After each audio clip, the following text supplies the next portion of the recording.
So Kelly, I would love to start with you because you are a native to Indiana. Thank you for welcoming us in your city.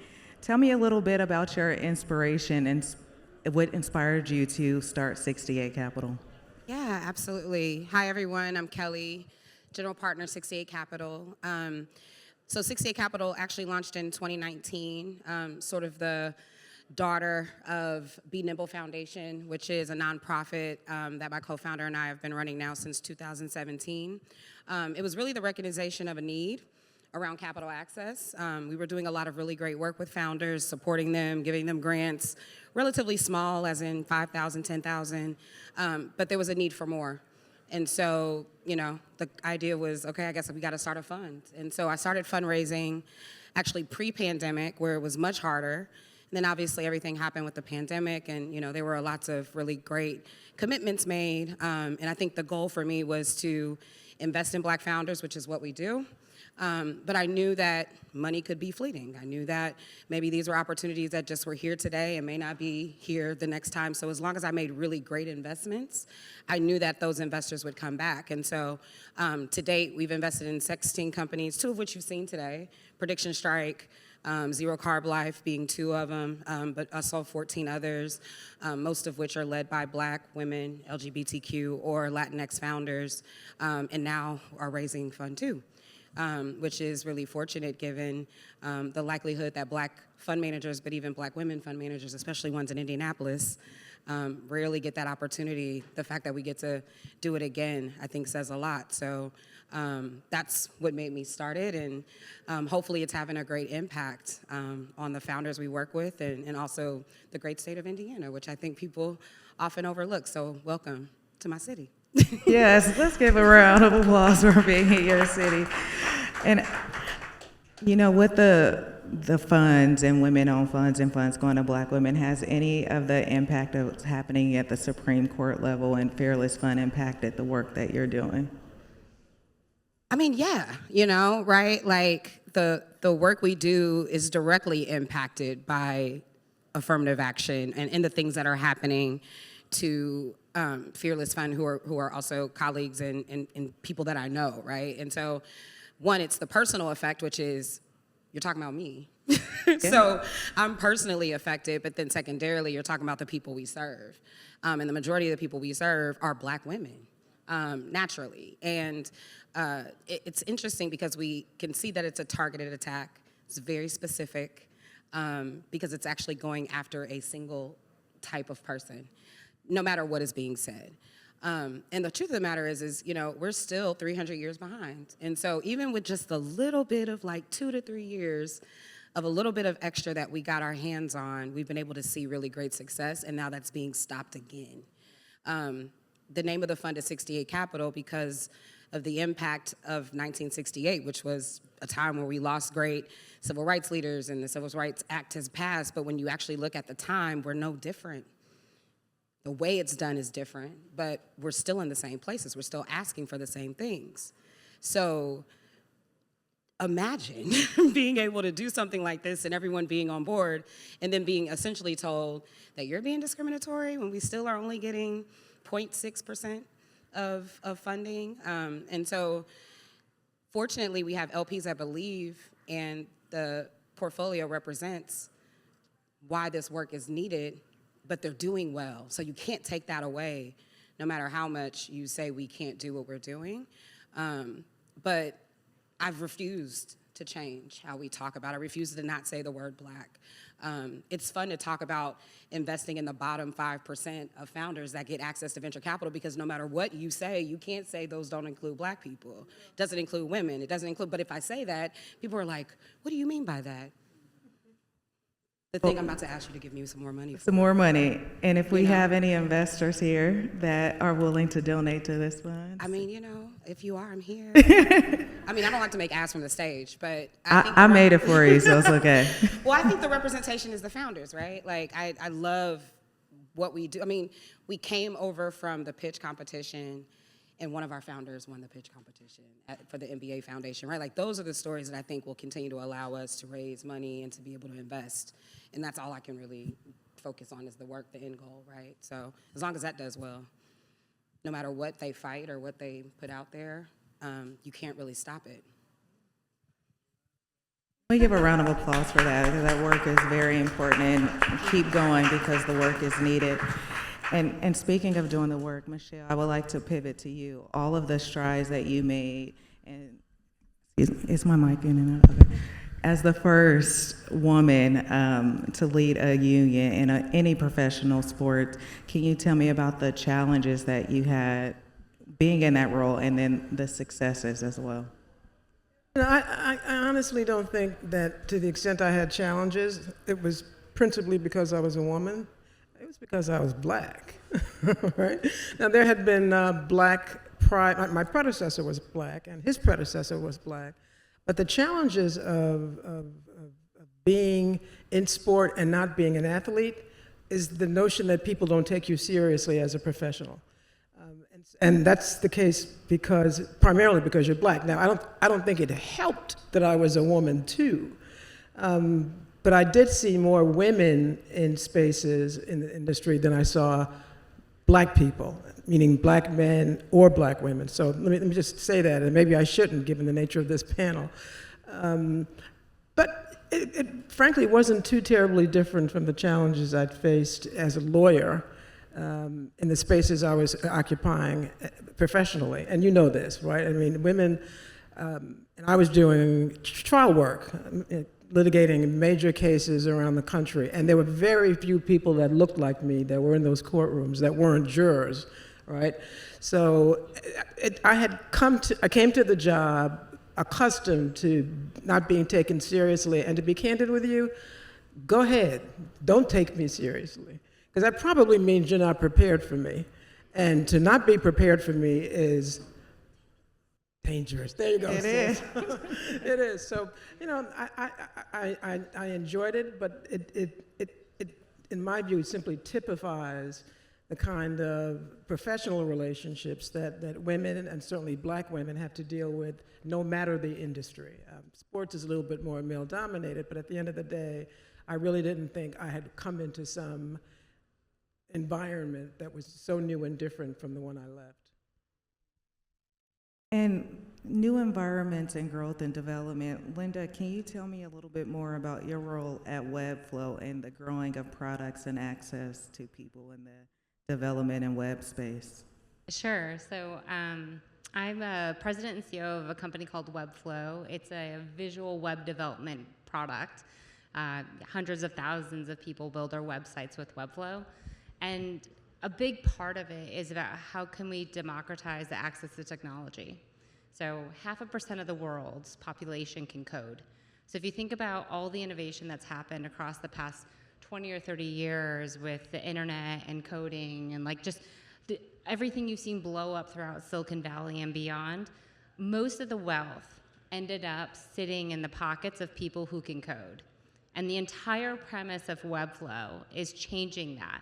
So if you change that 0.5% of people can access technology and put it into the hands of more people by allowing them the coding medium, but through a visual experience, you can change that 0.5%. It could become 1%, 2, 3, 5, 10%. And so now we have all these users who don't know how to code, but are building quality websites and building their own businesses. People who are making $30,000 a year after 10 years of work, suddenly making millions of dollars a year building websites.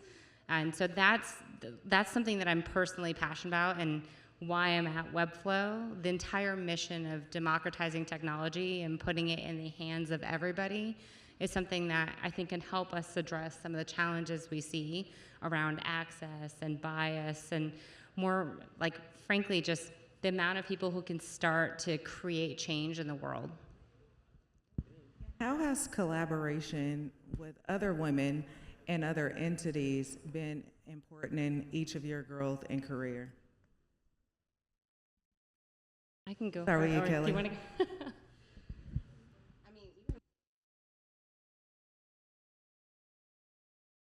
to? be thoughtful and turn my mic off in between talking. No, I was going to say, even what we are doing today and this weekend has been, I think, something that is representative of collaboration, right? Like, we're having events here all week. We've been blessed to partner with, Baron and Soul and that team to be able to bring this into a facility that we're talking about these things across the last 4 or 5 days. And even yesterday, we partnered with Black VC and HBCU VC, and most of the leadership in those places are also women of color. And so it's something that I really value, because in this position, we don't really get here often, and so we have to share the wealth as much as we can, and we have to find ways to work together. And I think sharing the light is so much more effective than trying to keep it for yourself. And so it's been pivotal in us even getting here, I think. Bill? I think that's right. There were so many times in my career where I didn't find women that were doing the work that I was doing. Apart from being a little lonely, you're always on your guard. So when you're in an environment where you have an ability to connect with other women, if nothing else, you can exhale, right? Because you've got people that know what your experience is. So whenever I've had an opportunity to even if it's just having a coffee with someone that's involved in the same space, for me, it's always been just a place where I could be comfortable. We didn't have to talk about how hard it is to be a girl. You don't got to do that. But just to be able to talk to someone who doesn't. You don't have to use code. I don't mean say. You can just be yourself, because she knows what your path has been. So I always encourage it. And Kelly?